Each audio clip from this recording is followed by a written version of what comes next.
E o background não foi isso também. Aqui! Bom dia para quem é de bom dia, boa noite para quem é da boa noite, 93 para quem é de 93, paz profunda para quem é de paz profunda. E vida longa e próspera para quem é ateu. Porque hoje a gente vai discutir sobre seitas e grupos. Se de repente você está sendo chamado para vir em reuniões, convocado, recebendo spams, sendo convidado para um círculo especial, com um líder carismático, você pode estar entrando em uma roubada muito grande. E a gente convidou um cara que manja muito, tem um curso disso, e vai explicar para a gente como é que funciona, se tem seita boa, se tem seita ruim, qual é o nível de roubada que a pessoa pode estar se metendo, e avisos, né? E é um cara que já teve aquele, já é praticamente do boteco, mas eu não vou dar spoiler ainda, porque antes vamos chamar para a mesa pelo Projeto Mayhem Rodrigo Lutarque. Salve, pessoal. Como professor de história, adoro história, gostaria de ver essa pegada aí, mais nesse nível histórico, abordando seitas, cultos, religiões ao longo da história. Diretamente do Japão, Robson Belli. Ohayou gozaimasu para quem está aqui comigo, konbanwa para quem está no Brasil. Quando eu estiver vendo isso à tarde, em outro horário, e eu adoro uma seita. Eu tenho uma, chama-se a Seita Cheque, né? Quem tiver a fim de participar, só mandar um cheque para nós e nós aceitamos. E dos reinos da bruxaria, André Correia. Aí não chama seita, né? Chama coven. Chama coven. Depende de quem controla o negócio. Vai ser um assunto interessantíssimo para saber. Eu quero entender como que essa ruptura de uma nova religião para um novo bloco se torna tão patológico. O que corrompe o grupo, o que faz com que ele se torne maldoso. A seita precisa ser uma coisa necessariamente ruim? E diretamente do Morte Súbita, Thiago Tomosauskas. Boa noite, pessoal, tudo bom? Bom estar aqui com vocês mais uma vez. Estamos mais uma vez com o Léo Martins, é a terceira vez que ele participa aqui do Bate-Papo Mayhem. Na terceira você ganha uma camiseta, pode retirar na saída. Na primeira ele veio falar de mediunidade, depois falou da questão das religiões e os extraterrestres, vale a pena ir lá no YouTube assistir. E agora veio aqui para falar da psicologia de seita, né? Como é que é esse universo, né? O que é de fato uma seita? Será que torcida organizada conta como seita? Não sei, vamos descobrir hoje. Para quem não conhece o Léo, vou ler aqui o mini currículo dele, tá bem mini mesmo, porque ele com certeza deu uma condensada, mas tá bem papum, assim vocês já vão ver que o cara tem um gabarito muito bom. Deixa eu ver aqui, ó. Léo Martins, professor colaborador da Universidade de São Paulo.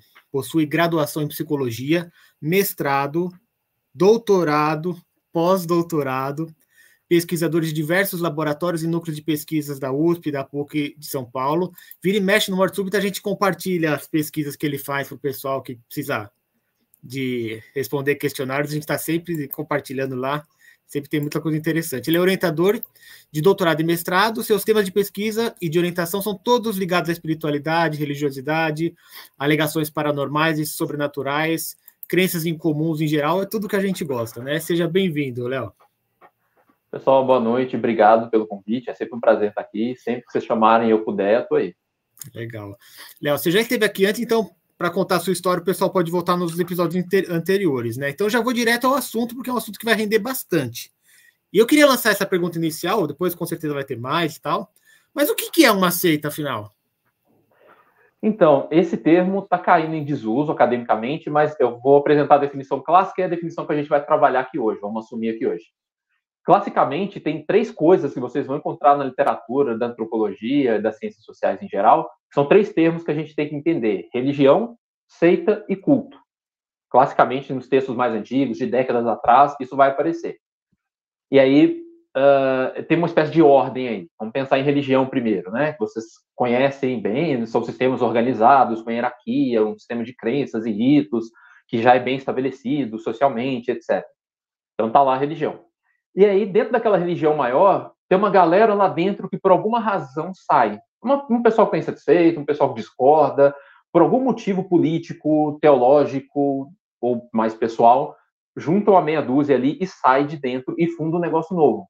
Aí essa galera era chamada de seita. Então ela derivou daquela maior, da religião. E culto seria um negócio que não brotou de uma maior. Claro que as pessoas tiveram uma história, né, para formar um culto, mas aquela teologia deles, aquele conjunto de crenças é um negócio meio sem uma raiz muito clara. Para dar um exemplo literário bastante conhecido, se vocês lembrarem daquele escritor H.P. Lovecraft, que escreveu O Chamado de Cthulhu e outros contos bem legais, mas apesar de ser uma figura, ele como pessoa bastante controversa, se vocês se lembrarem lá, tinha os cultos que cultuavam os seres espaciais, lá no Cthulhu e outros. Então aquela galera que ficava lá no Polo Norte, lá cultuando e tal, não era cristão, não era hindu, não era budista, não era nada. Então essa distinção clássica que havia antigamente, religião, seita e culto. Só que como esses termos seita e culto, eles acabaram adquirindo uma conotação muito pejorativa, então automaticamente quando você usa, alguém está lá de prontidão para dar um juízo de valor negativo, esses termos foram deixando de ser usados cada vez mais. Então, hoje, pelo menos academicamente, é bastante difícil você ver algo sendo rotulado como seita ou culto. A gente usa mais o termo novos movimentos religiosos, que aí é um termo mais neutro, né? Mais clean. E aí não está implícito nada que denote algo negativo. Aí você explorando mais fundo, você pode encontrar isso ou não encontrar. Mas como a gente hoje aqui está falando para uma audiência maior, esse rigor acadêmico a gente pode dar um passo atrás, eu já fiz o disclaimer. Então, o que a gente está chamando de seita aqui são esses grupos, a princípio, menores, mais fechados, que tendem a trabalhar com isolamento social, então eles estimulam que os membros fiquem isolados da sociedade, se afastem da família, se afastem dos amigos, se for possível, saia até do emprego, use menos rede social, essas coisas. Trabalha muito com essa perspectiva do medo, de botar a galera meio pilhada, tipo, se você se afastar da gente, vai acontecer alguma coisa, ou você vai para o inferno, enfim, tem várias possibilidades aí que a gente pode aprofundar. E eles normalmente têm um líder dominador, bastante carismático e bastante sufocante. Então, tendo essas características básicas, né, isso acaba criando um cenário também para eventuais abusos, não necessariamente todos esses grupos têm abusos, mas cria-se um cenário ali que muitas vezes acontece. Se tem essas características, a gente está aqui provisoriamente chamando de seita. E tem a ver com o tamanho, porque você pode dizer que existe alguma seita gigantesca? Então, se ela ficou gigantesca, a princípio é porque ela adquiriu certa condição social, né? Certa notoriedade, certa relevância social. E aí a gente já poderia pensar que aquilo está se transformando numa religião. Esse é mais um motivo, essa coisa de, se você vai a fundo nessa distinção entre religião, seita e culto, você vê também que a coisa não é tão separadinha na prática. Tem ali um olhar, muitas vezes, colonialista, tem um olhar ali, muitas vezes, de... até aqui a gente estava conversando em off, né? Uma frase lá do George Bernard Shaw, né? Aquela ideia de seita é a religião do outro, né? Então, se a gente olhar no detalhe, a gente vai vendo que esses termos, a princípio, são meio dispensáveis, porque a coisa não é tão óbvia, tão separadinha. Vai ter grupos grandes, por exemplo, que, por razões sociais, de rivalidade e tal, vão ser chamados de seita. A gente vê isso em alguns grupos evangélicos. Às vezes separa uma igreja de uma outra, e eu já vi, né, a gente já viu isso acontecer, tem registro na literatura, daquela igreja chamando a outra de seita. Mas aí, às vezes, essa aqui que foi considerada seita já está até maior do que aquela. Entende? Então, esses motivos vão fazendo a gente ficar com o pé atrás. Mas sempre que a gente falar de seita aqui hoje, vocês entendam que nós estamos falando, a princípio, a não ser que a gente aprofunde, mas a princípio a gente está falando desses grupos um pouco menores, a tendência, mais isolados socialmente, com líderes dominadores e carismáticos, e que trabalham com essa lógica do medo e do isolamento.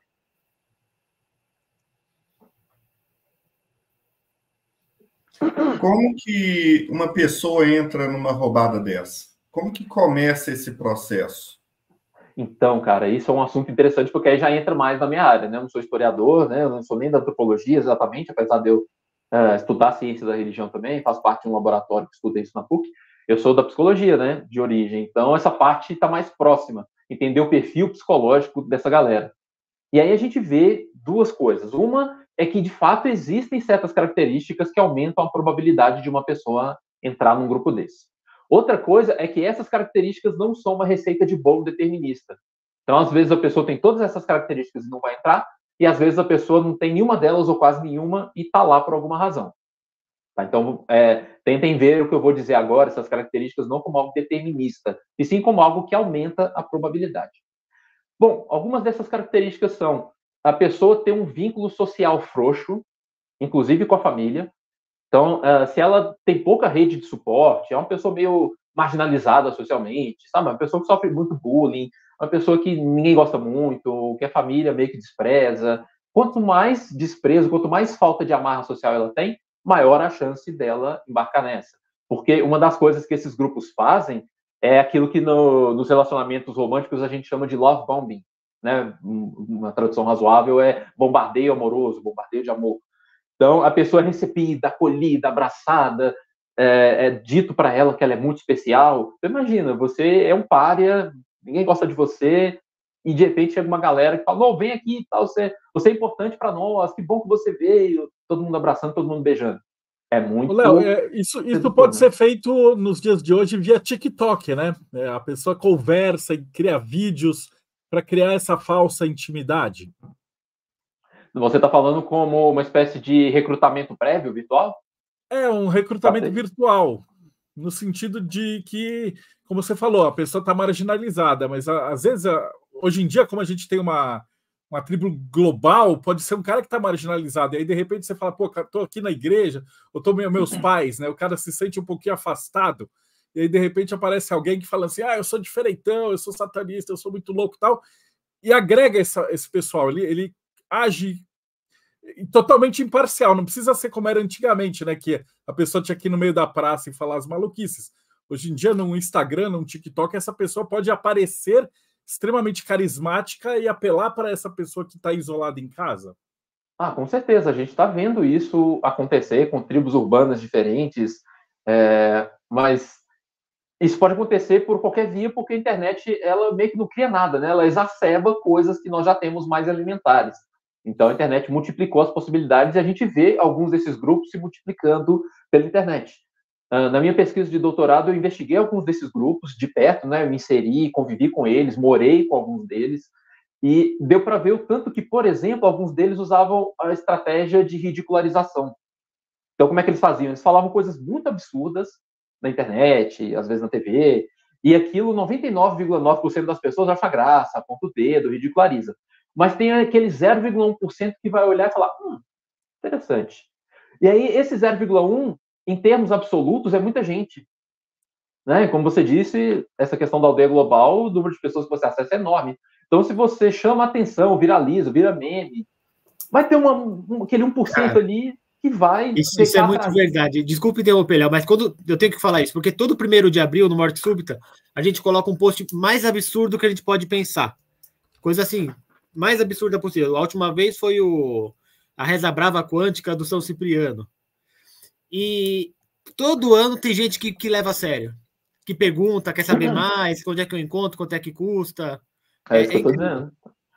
Pega, sabe? 99% das pessoas vai dar risada, mas 1% vai entrar. E eu vi isso acontecer. Eu entrevistava as pessoas, né, quando elas chegavam, as primeiras, batia papo lá, e muitas falavam isso, minha família, todo mundo riu, todo mundo gozou, mas eu fiquei pensando, será que não tem algo aí? Então a internet ela acaba possibilitando isso, sem dúvida. Se você tiver, sei lá, 1.400.000 seguidores, quanto que é 1% disso, né? É muita gente que está correndo esse risco, né? Sim. Tem um grupo desses, assim, que ele foi, na época, muito ridicularizado, e eu cheguei lá, uma das vezes, né, que eu estava com eles, eu convivi com eles uns 2 anos, um evento deles dava 300 pessoas. Tranquilo, facinho. Então, é aquilo dos números absolutos, né? Se você pegar 1%, vai dar muita gente. Mas tem outras características também, né? Não só essa questão do vínculo social mais frágil. Uma das coisas que a gente vê, e aqui a gente já faz um mega disclaimer, é que, tipicamente, essas pessoas não têm problema de saúde mental, óbvio, assim, não são pessoas com transtorno psicótico, sabe? São pessoas desconectadas completamente da realidade. Isso a gente faz estudo, inclusive, com as pessoas mesmo, tem os testes que a gente aplica e tal. A gente vê que, na média, elas têm características psicológicas comuns. A minha pesquisa foi uma delas. Investigou esse detalhe. Não são pessoas tipicamente pouco inteligentes. Essa é outra coisa que a gente tem que desconstruir. Porque, às vezes, a inteligência, inclusive, ela pode ser uma armadilha. Isso pode ser contra-intuitivo, mas, em alguns cenários, Se você for mais inteligente, a sua chance de cair é maior. Olha que coisa contra-intuitiva. E por que isso acontece? Por conta de uma característica nossa, humana, que é justificar, racionalizar crenças que a gente tem por razões emocionais. Então, imagina que você chegou num grupo, a galera te abraçou, você se sente querido. Então, ou seja, você está tendo motivos emocionais para entrar ali. E depois a gente racionaliza, a gente faz isso inconscientemente. Se você tiver mais recursos cognitivos, você vai ter mais recursos para racionalizar. Então, quando alguém te der uma porrada falando que aquilo ali é besteira, mostrando alguma evidência, mostrando o líder daquele grupo cometendo alguma falcatrua, você tem mais recurso cognitivo para achar uma saída, sabe? Para justificar, para ser criativo. Então, não necessariamente essas pessoas têm inteligência mais baixa e, às vezes, têm até inteligência mais alta. São muitas vezes pessoas que têm uma insatisfação com seus sistemas de crença anteriores. Isso eu encontrei muito na minha pesquisa, muito. Todos os grupos tinham isso. Eram pessoas que já foram católicas, espíritas, evangélicas, budistas, elas têm aquela trajetória, aquilo que na antropologia dos anos 70 era chamado de Protean Man, o homem proteano, né, em referência ao deus grego Proteu, que era aquele que mudava de forma. São pessoas que mudam de forma em relação ao seu perfil religioso com muita frequência. E aí, nessa trajetória de insatisfações, e ela continua querendo alguma coisa, uma hora ela cai naquele grupo. Vou tentar. Vamos ver esse pessoal aqui diferente. Um detalhe é que muitas vezes essas pessoas saem também. Aquele grupo é só mais um da trajetória dela. Mas é muito comum encontrar essas pessoas lá dentro. Eu posso continuar pensando em algumas características aqui, se vocês quiserem, mas a gente pode também, para não ficar uma lista, tangenciar com outros assuntos. Essa que você colocou de mudança eu acho interessante, porque a gente tem visto, principalmente em grupos esotéricos, que às vezes formam grupinhos, tal. Daí eu acho que o André consegue falar mais, porque na bruxaria eles se juntam em covens. E a gente, entrevistando até mesmo o pessoal, muitas dessas pessoas saíam de famílias evangélicas, famílias que eram cristãs, muitas vezes com pais que são mais opressores, e aí eles enxergam nessas seitas, nesses grupos fechados, um jeito de se validar e um jeito de ser rebelde, né? E o contrário existe também. Tem muito satanista que vai para a igreja evangélica depois. Porque ele é o jeito dele se rebelar contra o que ele sabia antes. Sim, com certeza. Isso é uma das coisas que, especialmente que o Marcelo falou, que a gente vê também no perfil dos grupos, porque aqui o exemplo que o Thiago deu é do movimento contrário, né? De você sair de um grupo possivelmente menor para um grupo maior e mais socialmente estabelecido. Mas pensando no que o Marcelo falou, uma das características comuns, não necessariamente todo mundo, tá, gente? Não é receita de bolo, mas uma das características mais incidentes é essa que eu tinha comentado de vínculos frágeis. Então, essa necessidade de ser rebelde, de se rebelar contra a religião da família, contra a própria família, muitas vezes, isso está no pacote, muitas vezes. Acompanhados também de um conjunto de emoções negativas. É muito comum que a pessoa tenha sentimentos de tristeza, ansiedade, coisas assim, que normalmente são sentimentos que regridem quando a pessoa entra. Pode voltar depois, mas naquele primeiro momento, quando rola o love bombing, quando a pessoa é abraçada e acolhida, esses sentimentos tendem a diminuir. Tem muita pesquisa interessante entrevistando recém-chegados, e isso é muito comum. E aí, depois de um movimento, depois de um tempo, e com uma série de razões, esses sentimentos podem voltar. Mas no primeiro momento, é um jeito de enfrentar isso, esse sentimento. Ô, Léo, deixa eu te fazer uma pergunta. Porque a gente estava falando da seita como uma ruptura da crença original e a criação de uma nova, né, nessa definição mais clássica. Porém, agora a gente está falando dessa migração de pessoas não baseado na fé, mas no acolhimento social e numa definição de nova identidade, né? Então, um dos fatores. Isso que eu ia perguntar, se é um fator muito forte, você entrar sair da sua família de origem, ir para uma nova família, se encontrar num novo núcleo, de repente ter o líder carismático fazendo a figuração ali de pai, porque eu vejo isso como de uma maneira muito intensa dentro da bruxaria. Né? Muitas pessoas elas não estão focadas na crença, na fé em si, mas em quem está liderando aquele grupo. Faz sentido? Super, faz muito sentido. Até por conta daquilo que eu comentei, a gente tende a aderir às crenças por motivos emocionais para depois racionalizar. Mas como eu tinha comentado que é um conjunto de fatores, essa nova família é só um deles, apesar de ser um fator muito forte. Mas um outro fator é uma coerência mínima entre o que esse grupo professa e a tradição da pessoa, histórico de vida, de crença dela. Então, sei lá, a gente vê a pessoa fazendo aquele movimento, antes era, sei lá, evangélica, católica, sei lá, depois começa a se abrir ao espiritismo, uma religião um pouco mais recente, depois vai lá no Santo Daime, bebe ayahuasca, tem umas experiências diferentes. Então, assim, a pessoa pode começar a caminhar para chegar em uma visão de mundo mais contemporânea, que outras dimensões são uma possibilidade, outras formas de vida energéticas, alienígenas, seja lá o que for, começam a virar possibilidades, e aí na hora que aquele grupo se apresenta como, olha, sei lá, a gente tem contato com alienígenas. Os caras, interessante. Não é uma coisa assim, a princípio, né? Pode acontecer, porque o ser humano é versátil. Mas normalmente não é aquela coisa de a pessoa era evangélica, ainda mais aquela, sei lá, a pessoa era da Congregação Cristã do Brasil, uma igreja bem tradicional, né? E de repente começa um grupo de alienígenas, sabe? Costuma ter um degradê aí que a pessoa vai dessensibilizando para esses temas e vai se abrindo. Mas pode acontecer por outros fatores, sei lá. Vamos lembrar do Marshall Applewhite, né, que vocês devem conhecer, que foi o líder daquela seita bastante conhecida, a Heaven's Gate, cometeu suicídio coletivo em 97, né, quando o cometa Hale-Bopp passou. O Marshall Applewhite, ele tinha uma estratégia diferente. Ele, diferente dos grupos, inclusive, que eu estudei, que geralmente oferece as informações mais diferentonas gradualmente, ele falava logo no primeiro dia, na primeira palestra, para pessoas completamente desconhecidas. E ele falava, se vocês quiserem acreditar, beleza, se não quiserem, a porta é ali. Ou seja, a maioria das pessoas saía, mas tem aquele 1% que fala assim, pô, se esse cara tá falando com essa confiança e tá me acolhendo, que tá interessado em ouvir minha opinião, entende? Então, às vezes, pode ser que não tenha uma tradição, uma ligação tão óbvia com a crença anterior e a pessoa é pega por outros motivos, mas muitas vezes tem essa dessensibilização, essa aproximação gradual. Eu ia fazer uma outra pergunta, porque, por exemplo, o pessoal daqui que assiste o nosso podcast, basicamente todo mundo está em seitas, porque tem o pessoal da maçonaria, teoricamente ela pode ser considerada uma seita no sentido não pejorativo, ou budismo, ou bruxaria, enoquiano e tal, a galera se junta em grupos, né? O problema é que quando é que isso pode ser uma coisa ruim? Porque uma coisa é um grupo de amigos que está reunidos para estudar, de repente, espiritualidade, ou ET, ou o que quer que seja, e está tudo ok. E existem as seitas na qual você tem o líder carismático que está, na verdade, explorando a seita, né?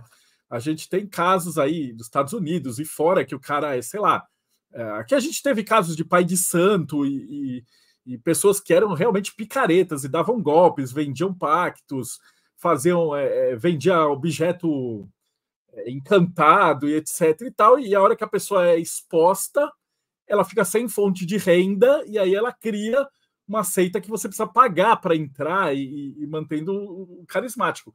E ela tá com tudo isso que você falou, fechando, isolando as pessoas.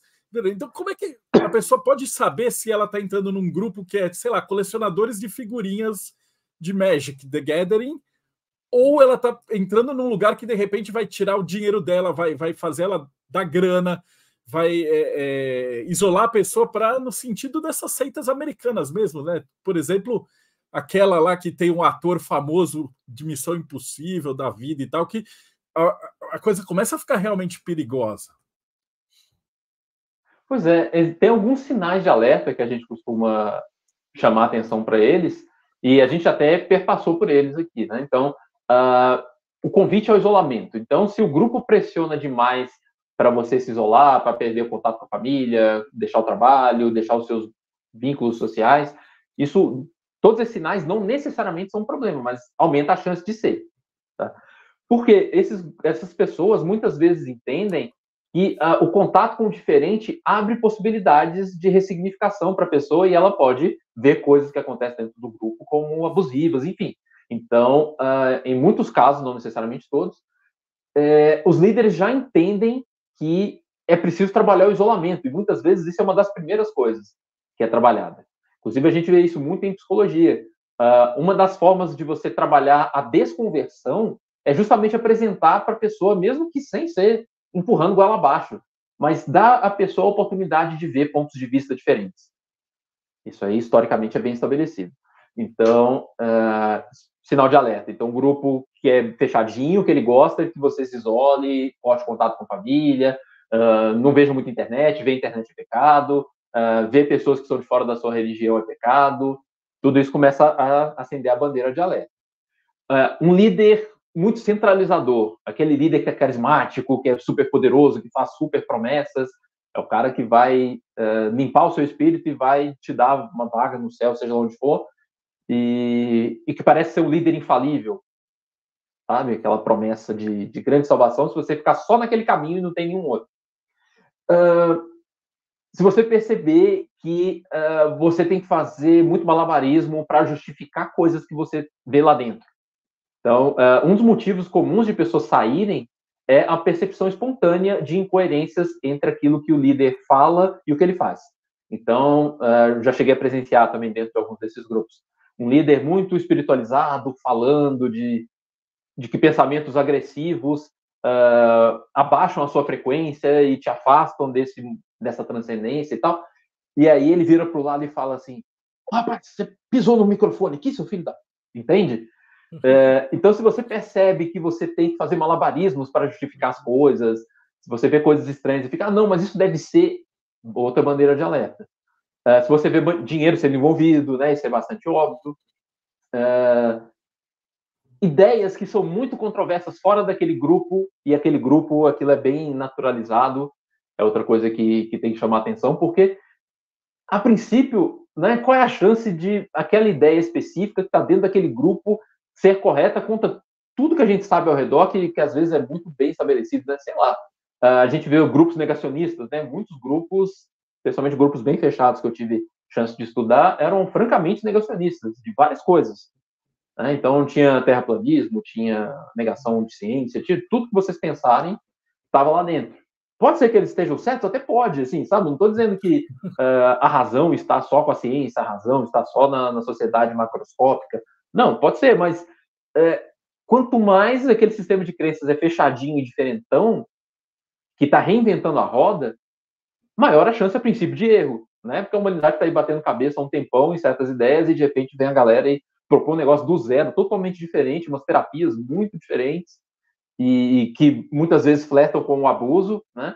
Para você conseguir limpar a sua energia interna, você tem que fazer sexo comigo, porque o meu pênis é uma varinha mágica espiritual, sei lá. Entende? Quanto mais esquisito for, quanto mais esforço você tem que fazer para justificar aquilo é um alerta também. Tem um negócio que a gente chama, e isso é involuntário, que é o senso moral.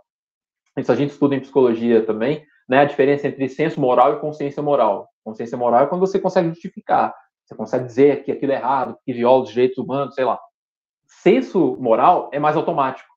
Sabe quando você vê uma coisa errada num filme, pode ser num filme, você fica incomodado? Quando a mãe do Bambi morre queimada lá no filme do Bambi, você fica com um aperto no coração, isso é senso moral. Então, se o seu senso moral, que é involuntário, está apitando dentro daquele grupo, você está vendo uns negócios ali que você não está gostando, e aí depois você justifica e tal, mas dá aquele desconforto, isso é outra bandeira de alerta. E por aí vai, a gente pode continuar, mas acho que esses já dão um pano para manga para a gente começar a entender esses alertas. Dentro do ocultismo, assim, geralmente a gente tem o líder infalível, que ele fala assim, não, eu estou recebendo do ET, né? Você deve ter contatos que... Não é o líder que fala, mas ele se coloca... Tudo bem, em várias religiões você também tem o cara que ele é o intermediário entre Deus, né? Mas aí, aqui a gente tem cara que fala por ET, que incorpora o Exu, e aí o Exu manda e ele é inquestionável.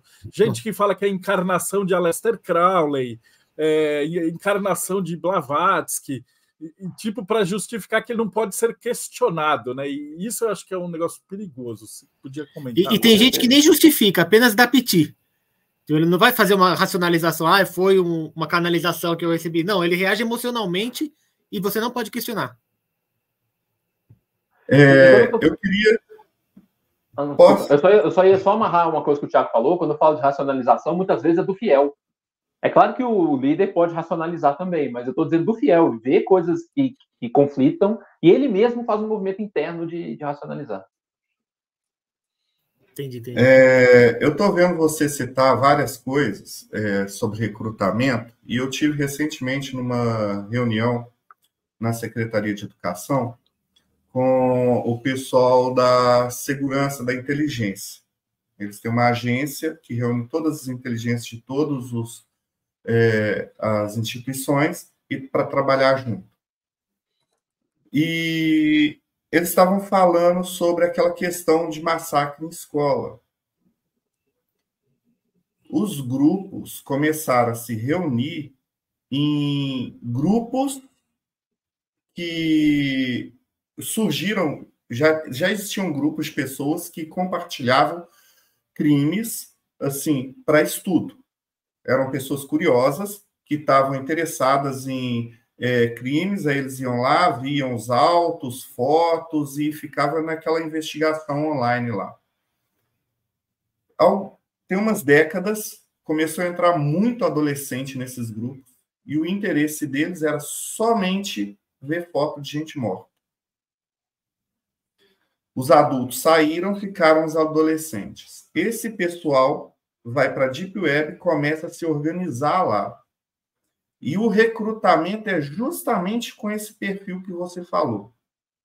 Adolescentes que estão sozinhos, que a família não tem muita força, que sofre bullying na escola, que quando está no jogo lá no MMO, o pessoal fica falando coisas de misoginia e outras coisas, e ele, isso é legal, eu concordo com isso. E várias outras falas que o senso moral de qualquer um apita, para ele não. Aí eles vão lá, começam a conversar e começam a recrutar esse pessoal. E eles têm grupos organizados que ficam discutindo e planejando ataques em escolas. Mas aí você quer perguntar se isso é seita? Como é que você... assim, são coisas de seita. Recrutamento de seita. Vai pegar o perfil desse pessoal para fazer coisa errada. Como é que você leva uma pessoa de um ponto a outro, a um extremo desse, seja em seita ou não? Inclusive, isso me faz pensar, assim, oficialmente não é uma seita, até porque não é um movimento religioso a princípio, a não ser que tenha algum subgrupo desses aí que professa crenças religiosas específicas, esquisitas, diferentes, mas uma boa parte do que a gente sabe dessa literatura de seitas e coisas assim vem de uma outra área, que é o estudo de terrorismo. Aí conversa mais proximamente com o que você está dizendo. Quando a gente estuda, por exemplo, as estratégias de conversão e de desconversão, uma parte desses estudos vem inspirado pelas estratégias de conversão e desconversão a terrorismo. Tem pouca coisa no Brasil, né? Porque, pelo menos por enquanto, a gente tem muito pouca tradição nessa lástima, mas tem muita literatura gringa sobre essas estratégias e tal, e ressoa com o que você está dizendo. E ressoa com essas estratégias de conversão e até com as estratégias de desconversão. Então, muito do que a gente recomenda e trabalha com a ideia de desconversão a seitas vem desse trabalho de terrorismo. O mecanismo é o mesmo porque a gente está tratando da mesma base, que é o ser humano, né? Os mesmos vieses, a mesma necessidade de atenção, de acolhimento, a mesma vulnerabilidade de aceitar crenças por motivos emocionais para depois racionalizar, tudo isso é o ser humano. Então, em qualquer lugar, na política, no terrorismo, nas seitas, se alguém pegar isso e usar, ele consegue, ele tem uma taxa de sucesso bem razoável. Léo, você tá falando sobre toda essa questão até de terrorismo agora. Como que é o movimento de lavagem cerebral que acontece dentro desses locais? Porque eu fico pensando, para você chegar como uma pessoa fragilizada, vulnerável dentro de um grupo, buscando um acolhimento, buscando uma identidade, e você deixar de ser, de repente, uma pessoa inocente, inocente criminalmente falando, inclusive, e você fazer essa conversão de ideia para que a pessoa cometa um crime, destrua um templo religioso, mate uma pessoa, se exploda em algumas situações. Como que é essa lavagem cerebral para que essa conversão aconteça de uma forma tão radical, cara? A primeira coisa que a gente considera nessas áreas de estudo é que lavagem cerebral não é uma ideia legal para a gente assumir, porque dá a impressão de que a pessoa é passiva. Dá a impressão que a pessoa sentou lá e aquilo foi jogado em cima dela e ela foi só absorvendo e de repente ela estava fazendo. O que a gente percebe é que, seja voluntariamente ou involuntariamente, as duas coisas ao mesmo tempo, a pessoa é um agente ativo do processo dela, tanto de conversão quanto de desconversão. Ela é uma parte daquele todo ali, né? Tanto que a gente sabe, por exemplo, que tem algumas pessoas que têm um limiar maior e outras que têm um limiar menor para tolerar essas incompatibilidades, sabe? É muito comum, por exemplo, aquilo que eu tinha comentado, do love bombing ser bem poderoso no começo, todo mundo te abraça, te acha muito legal, e aí no momento em que você está convertido, você está seguro ali dentro, todo mundo sabe que você já é um deles, o love bombing em muitos desses grupos para. Simplesmente cessa. E tem algumas pessoas que, por uma série de características, até de personalidade, elas nem ligam, tipo, elas nem percebem, elas vão na onda ali. E tem gente que imediatamente vai falar, ué, mudou aqui, agora eles estão dando atenção pro novato ali. Aí a pessoa começa muitas vezes a atinar que aquilo era uma estratégia, né, que ele não era importante de verdade. Então, o que eu quero dizer? Que a gente pode substituir essa ideia da lavagem cerebral pela ideia de que todo mundo é um agente ativo, ainda que a pessoa seja vítima, tá? Não tô passando pano pro líder que manipula. Muitas vezes essas pessoas são vítimas mesmo. O que eu estou dizendo é que ela não só fica parada lá absorvendo, né? Tem todo esse processo de racionalizar as coisas, de uma tolerância maior ou menor a certas coisas. Tem a questão da ameaça, que acontece muitas vezes, e as pessoas... Eu já encontrei pessoas dentro de grupos que não saem porque elas sabem demais, então ela fica com medo, se eu sair, o que eles vão fazer comigo? Se a gente juntar tudo isso, a gente percebe que isso abre portas para um líder manipulador fazer a pessoa caminhar desse estado de inocência que você comentou, né, essa inocência inicial, para atos extremos. Isso pode ser feito de várias formas, a depender dessas características da pessoa também, porque às vezes, sei lá, a pessoa foi convidada dentro do grupo, vamos pensar na internet aí, como você está dizendo, a pessoa já está tendo ideias meio radicais ali, e o potencial recrutador já está observando que a pessoa já está no nível adiantado de crenças complicadas, né? Então já não precisa fazer muito preâmbulo, a pessoa já está assim, um empurrãozinho, a pessoa já foi, né? Só que o que eu observei em muitos desses grupos é que as pessoas, de fato, a maioria delas chega desse jeito que você falou, inocentes, vamos chamar assim, provisoriamente. E aí, muitas vezes, não sempre, mas muitas vezes rola um processo que eu chamei de espiral ascendente de complexidade. O nome é esquisito, mas a ideia é relativamente simples. O que eu observei nesses grupos ao longo de vários anos lá dentro é que dessas pessoas aí ditas inocentes, elas não são apresentadas as ideias mais radicais logo de cara. Sabe? Eles não chegam no primeiro dia falando que alienígenas vão buscá-las e de que o resto da humanidade vai morrer e que isso é bom. Sabe? Isso não é dito no primeiro dia. Elas primeiro são apresentadas a ideias bem simples e intuitivas, e essa ideia é acompanhada de uma verificação prática, de uma experiência que a pessoa vai sentir como se estivesse validando aquela ideia. E só quando aquela primeira ideia estiver bastante assimilada e intuitiva, eles apresentam uma outra ideia, que é só um pouquinho mais esquisita que a anterior, mas não muito. E aí eles apresentam uma experiência que valida. Na hora que essa estiver naturalizada, eles apresentam outra um pouquinho mais complexa, esquisita, e uma experiência que valida. E quando chega lá em cima, a pessoa já passou por essa escadinha de dessensibilização cognitiva tão lentamente, que quando você apresenta a ideia mais esquisita, ele fala, não, eu já esperava por isso, eu achei que era isso mesmo. Vou dar um exemplo, para não ficar muito abstrato. Sucessivas, né? Ixi, a gente tem um monte de exemplo disso aí. Que tem, né? Dentro do ocultismo eles dividem em graus, e aí você vai passando, e tem seitas que às vezes você chega num grau maior e eles falam assim, o nosso fundador, ele é equivalente a Jesus.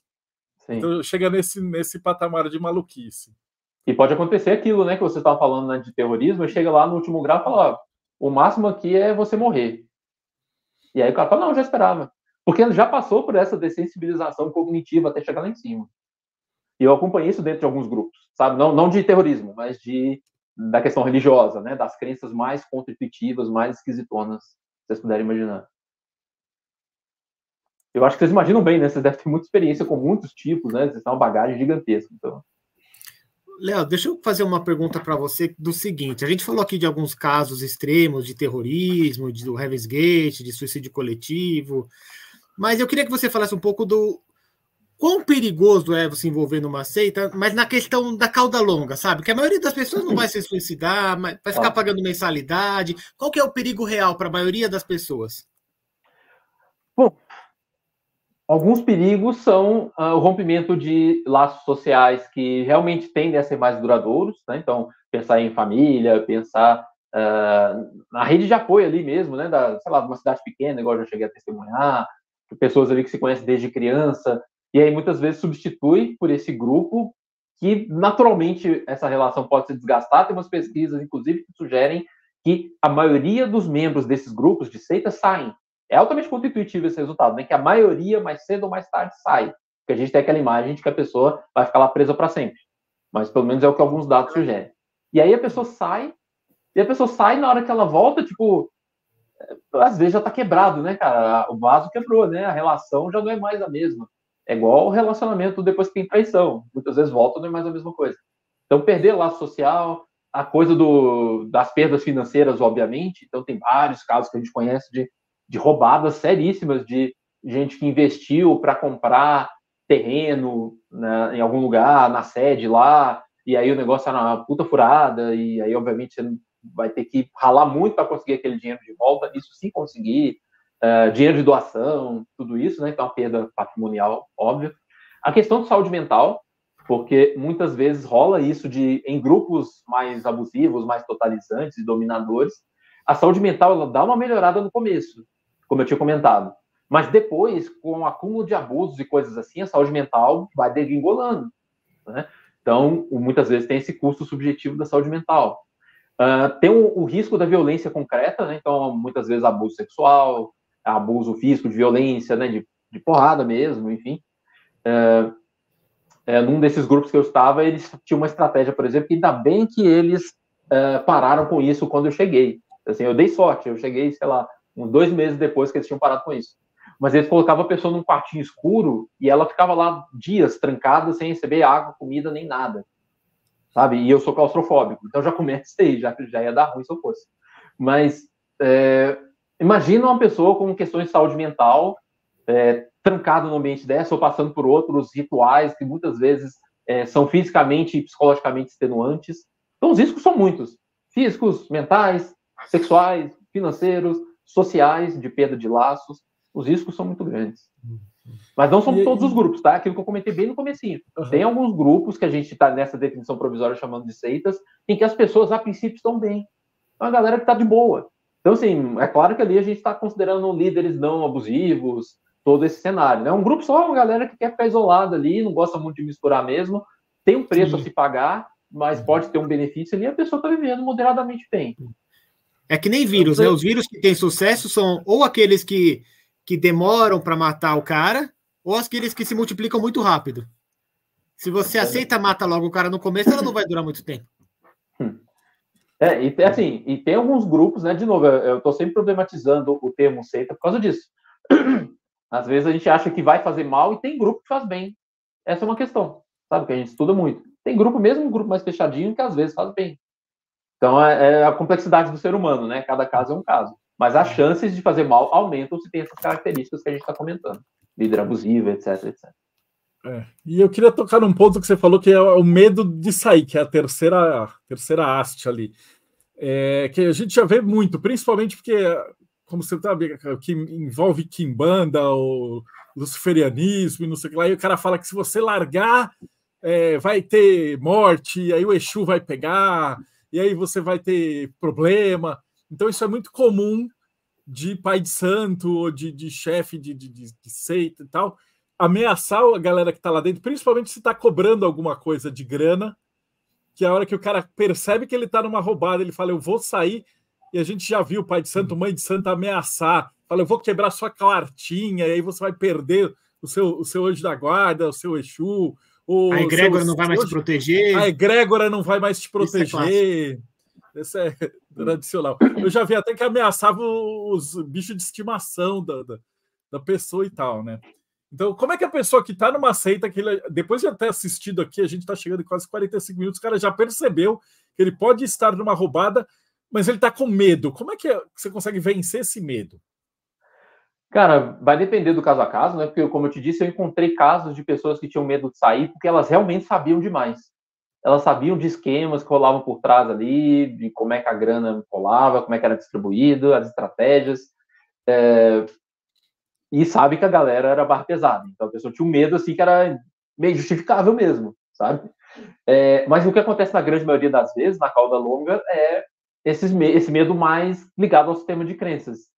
E aí, muitas vezes, o que resolve é uma ressignificação da crença mesmo. Porque, como eu tinha comentado, pelo menos os estudos mostram que uma grande parcela das pessoas que saem, elas saem por um questionamento que vai surgindo ali, inclusive sem muito estímulo externo.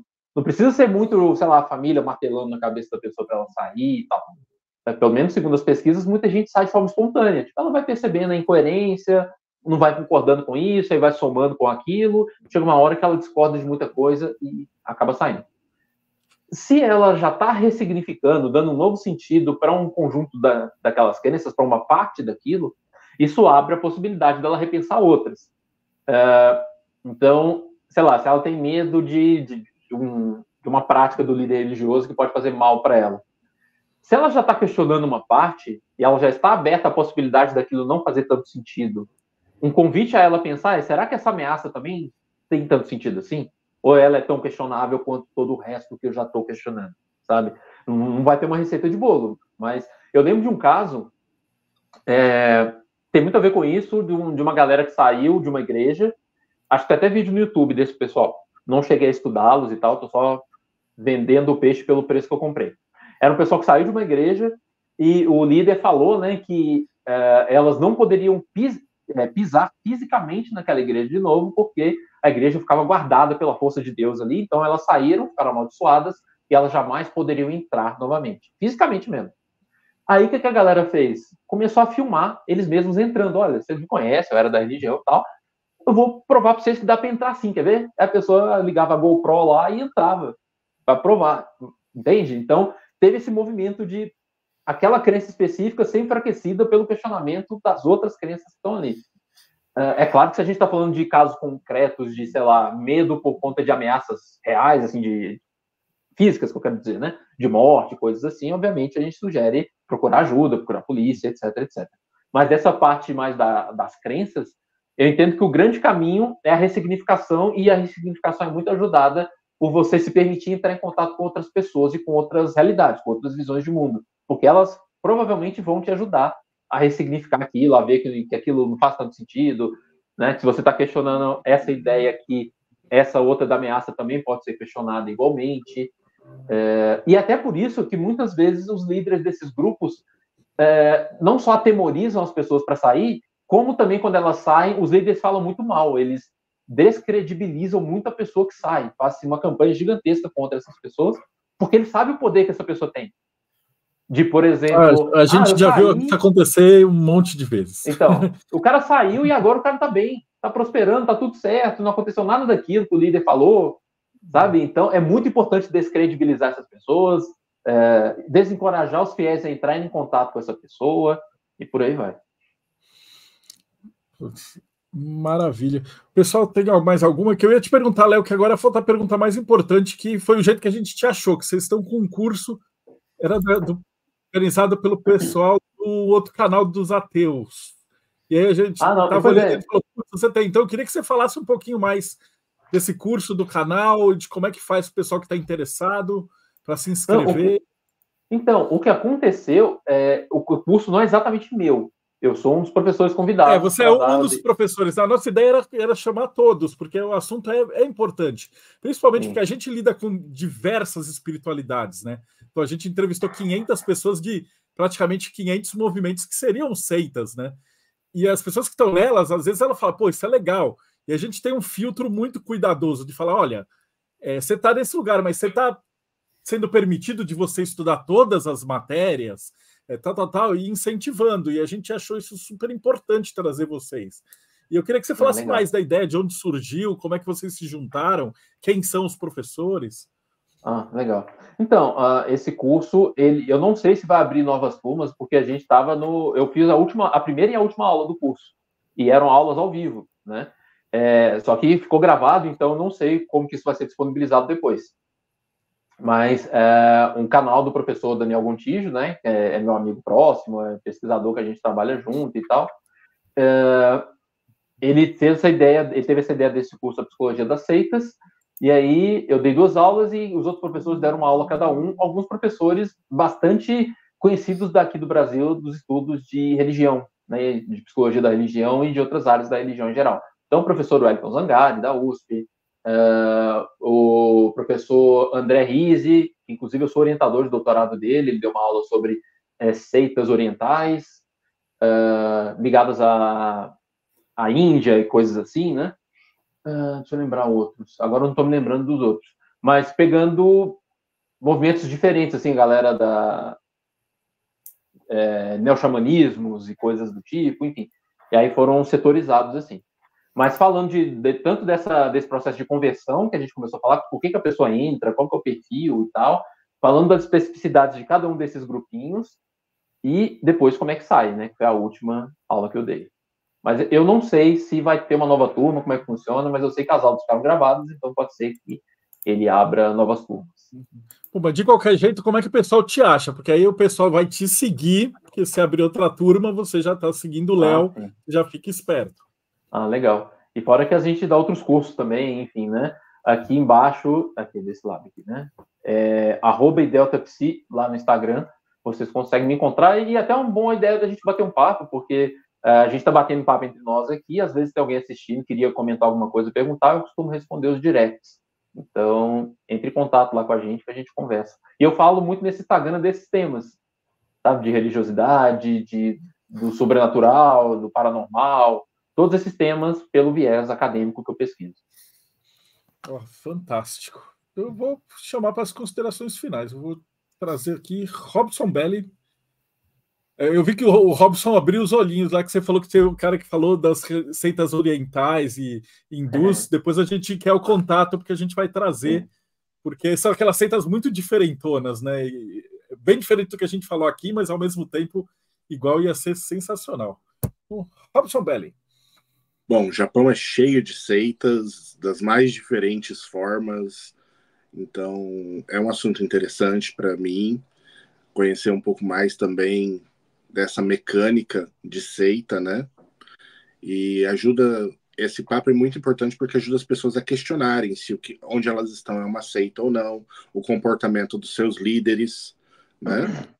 Porque nem todo grupo é necessariamente uma seita negativa. Existem grupos, como já foi mencionado aqui extensivamente, que são grupos que são muito positivos.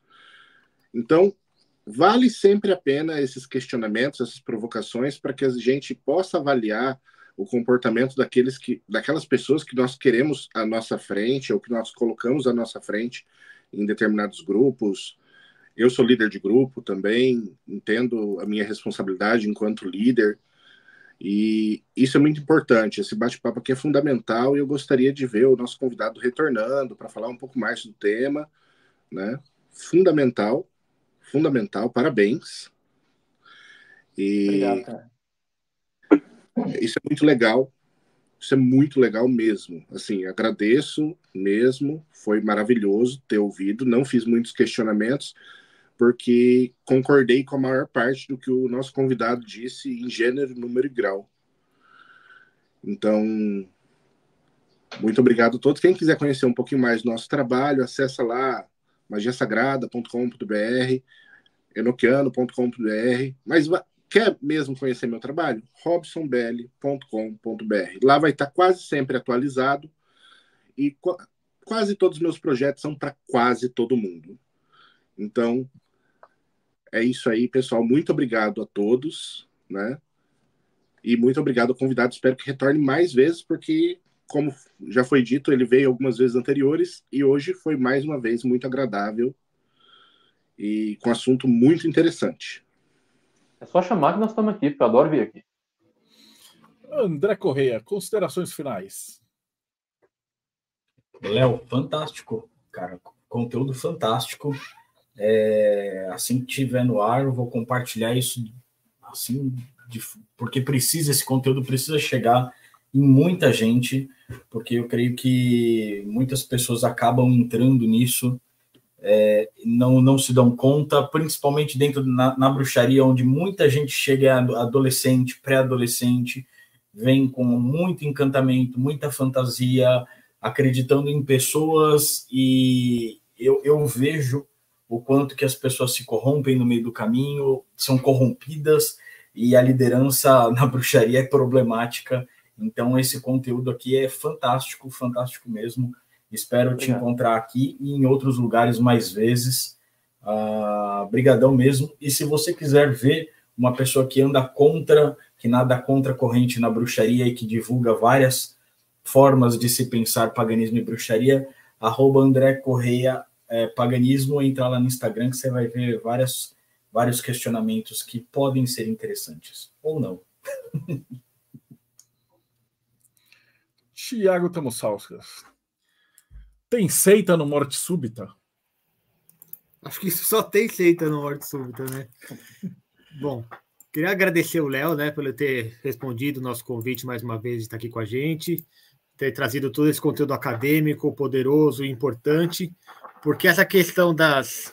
Não pode usar seita, mas, sei lá, esses cultos mal intencionados que existem por aí, é uma coisa que infelizmente existe há muito tempo e vai continuar existindo por muito tempo. Então, esse aqui é um vídeo perene que vai ser útil não só hoje, mas daqui a 10 anos, 5 anos, 15 anos.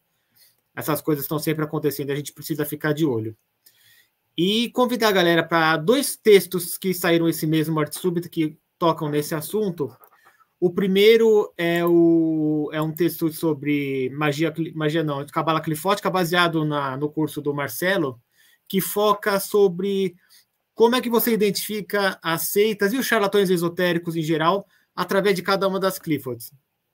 Lá tem até algumas perguntas que você pode fazer para o ambiente que você está entrando, algumas bandeiras que você pode levantar. E outro texto, que é um assunto que a gente não tocou muito aqui, mas eu acho que talvez até interessante, é um texto da Aurora Sagrada, que ela publicou, que chama Magia Desacreditada, as expectativas nos cursos de magia. E ela fala justamente isso, que ela dá uns cursos e ela percebe que muitas pessoas que procuram cursos de magia, não só uma religião específica, uma seita, um grupo, mas um curso. Essas pessoas também têm essa questão que você falou da carência afetiva, da falta de relacionamentos, e às vezes a pessoa nem acredita em magia, nem acredita em nada disso, mas vai lá porque ela tem um grupinho, mesmo que é temporário, talvez seja até uma forma mais segura de você participar de seita, de você ir serializando em vários cursos diferentes, que acabou o curso, vai para outro e tal, tem menos chance de você se dar mal. Então são esses duas recomendações aí no mortesubita.net, que é um site que divulga ocultismo, feitiçaria, espiritualidade, sobrenatural, teorias da conspiração. Estamos aí no ar desde 1996, conteúdo completamente aberto e gratuito para todo mundo.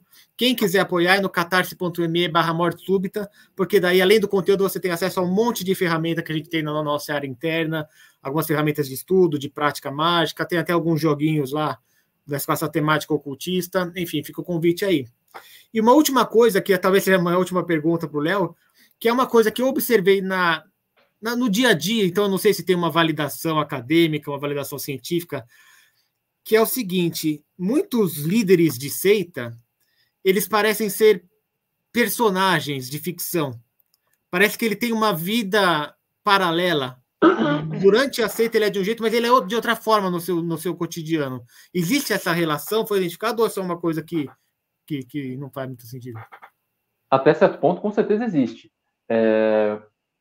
Tem, classicamente, na psicologia, né, teoria dos papéis sociais, então todos nós já somos assim mesmo. Né? O jeito que você se comporta no trabalho é completamente diferente do jeito que você se comporta no happy hour, normalmente, ou como você se comporta com a sua esposa, com o seu marido, seja lá quem for, entende? Então a gente já tem a tendência natural mesmo a se comportar de forma um pouco diferente, a depender do contexto. E esses líderes, muitas vezes, eles têm que encarnar uma persona ali, aquele líder espiritualmente evoluído e todas aquelas coisas, e muitas vezes a sensação de incompatibilidade acontece, como eu tinha comentado, justamente quando o fiel percebe que ele prega uma coisa e faz outra. Só que, ao mesmo tempo, essa flexibilidade de papéis, ela vai só até um certo ponto. Porque eu me lembro aqui dos estudos clássicos em psicologia social, que vieram depois, ali no final da Segunda Guerra. O pessoal ficou muito intrigado, né? Mas como que a Alemanha seguiu Hitler daquele jeito, etc, etc. E aí desenvolveram-se os primeiros estudos sobre aquilo que ficou conhecido como personalidade autoritária. Então, começaram a bombar na psicologia social estudos sobre o perfil psicológico dessa galera que são líderes carismáticos e autoritários, etc, etc. E é claro que isso não é para todos os casos e tal, né? Todo mundo que é assim, não é uma receita de bolo, mas o que se vê muitas vezes é que são pessoas narcisistas, pessoas com traços de sociopatia, e isso aumenta muito a facilidade que essa pessoa tem de trocar de papel, de parecer ser a pessoa mais legal e envolvente do mundo, sabe? Para depois ali, conforme a conveniência, ela eventualmente mostrar um outro lado. Então, de fato, tem as diferentes máscaras que as pessoas usam, a gente já faz isso no dia a dia, só que uma boa parte dessas pessoas, desses líderes, eles têm uma facilidade até maior por conta dessas características. Valeu. Fantástico. Rodrigo Elutarque, considerações finais. Adorei a aula. É uma daquelas aulas que daqui a alguns anos vai surgir algum grupo desses, vai fazer um monte de merda, eles vão ver esse vídeo e falar, nossa, eles estavam falando desse grupo, e nessa época nem tinha esse grupo, como o próprio Tiago falou. Um vídeo aí para ficar e para a gente divulgar. E se você não quer entrar numa roubada, catarse.me/TDC. Você vai receber a revista Hermetismo, você vai fazer parte de um projeto de caridade do Infância Azul, você vai receber a entrada em diversos grupos de Telegram com um pessoal bacana que vai te receber bem e vai te ajudar no caminho, mas não vai ser autoritário, não vão ser cagar a regra. Se você não gostar desse caminho, tem outros grupos de outros caminhos ali que você pode ir. E você não tem nada a perder. catarse.me/TDC. Venha fazer parte. Valeu, eu queria agradecer o Léo de novo, demais da conta, foi maravilhoso, uma aula que vai ficar para sempre. E para vocês que estão assistindo a gente, então não esquece, segue, aperta o sininho, segue o canal e dá uma olhada nas playlists, né? O que essa preocupação com culto, conceito e tal é grande, principalmente porque a gente lida com espiritualidade, a gente fala assim, cara, você tem que ser cético, não importa se você vai ser ateu ou se você é espírita, mas você tem que estar sempre questionando, e estar sempre falando assim, até onde você pode ir, que isso não vai te causar mal.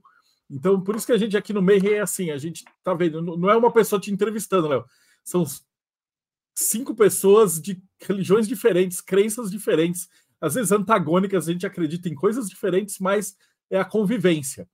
E no meio a gente preza muito disso, né? Essa aqui é a entrevista 520. Então a gente já passou por 500 pessoas de tudo que você puder imaginar. A gente já entrevistou de padre exorcista até o Papa Negro da Colômbia. Então, tudo que você puder imaginar, a gente está dando a pessoa para ela expor. E desde que a gente leve muito isso em conta, de que ela tem que estar sempre livre para estar dentro do grupo e estar livre para observar o resto, né? E as outras oportunidades. E aí, claramente, né? Se a sua religião, sua crença é a que faz mais sentido para você, não faz nenhum problema você ser exposto a 20 outras, porque você vai ver todas aquelas lógicas e continuar com isso.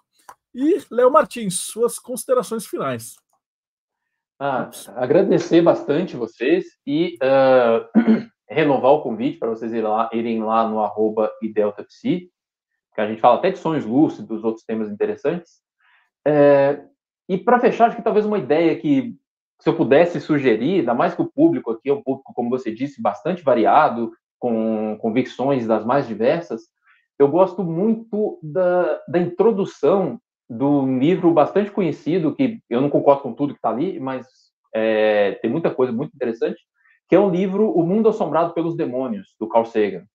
E ali na introdução ele fala um negócio que, como você disse, dá para ser aplicado independente do seu sistema de crença, sabe isso que você chamou de ceticismo, né? Esse ceticismo mais saudável, da dúvida e tal. Ele fala da necessidade da gente equilibrar o ceticismo e a admiração.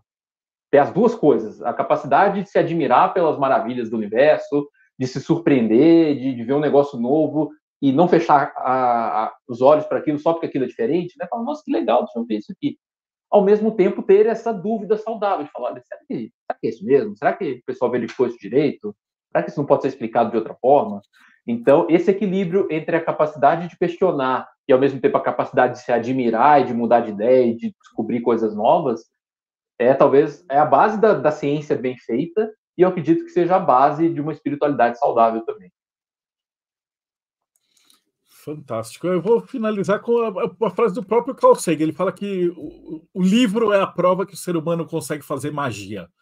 Porque você pega um pedaço de uma árvore morta com os borrões de tinta esquisitos, você olha para esses borrões de tinta e um maluco que morreu 300 anos atrás conversa com você dentro da sua cabeça, e quando você fecha essa casca de árvore, você tem um conhecimento e você ficou mais esperto. Então, se isso não é magia, e pela gente do Mayhem, do projeto aqui, essa é mais ou menos a nossa definição de magia. Tirando espíritos, que a gente gosta de conversar com fantasma, mas a nossa definição de magia é muito pé no chão.